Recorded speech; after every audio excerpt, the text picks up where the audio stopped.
Mathematics 3.2 class 9-10 17 নং কোশ্চেনটা এখানে x - 1/x √3 প্রথমে লসাগু করব।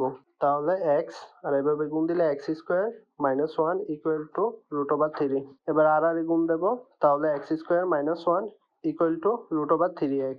তাহলে এবার √3টা ভিতরে আসলে মাইনাস, আর -1টা দিয়ে গেলে প্লাস। এটা অ্যান্সার। এখানে x - 1/x √3 প্রথমে হোল স্কোয়ার করব উভয় পাশে। তাহলে x K a R 1/x K b ধরলাম। তাহলে a - b হোল স্কোয়ারের সূত্র a² + b² - 2ab R equal to স্কোয়ারের রুটে কাটা। তাহলে x² কাটা, তাহলে -2। এবার -2টা এখানে গেলে +2, তাহলে যোগ করলে 5।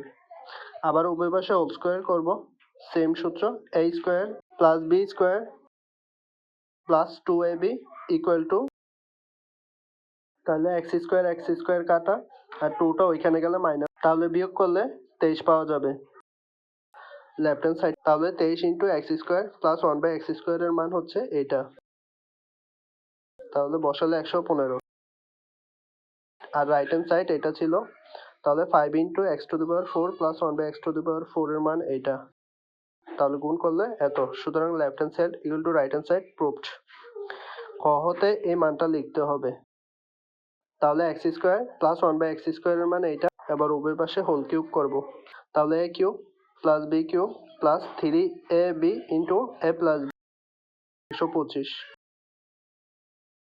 তাহলে স্কোয়ারে আর কিউবে x⁴ + 1/x⁴ এটা কাটা, আর এটার মান হচ্ছে 5 ইকুয়াল টু 125। তাহলে গুণ করলে 15। এবার এই 15টা প্লাসে আছে, ওইখানে গেলে মাইনাস হবে, তাহলে বিয়োগ করলে 110। এটাই অ্যান্সার।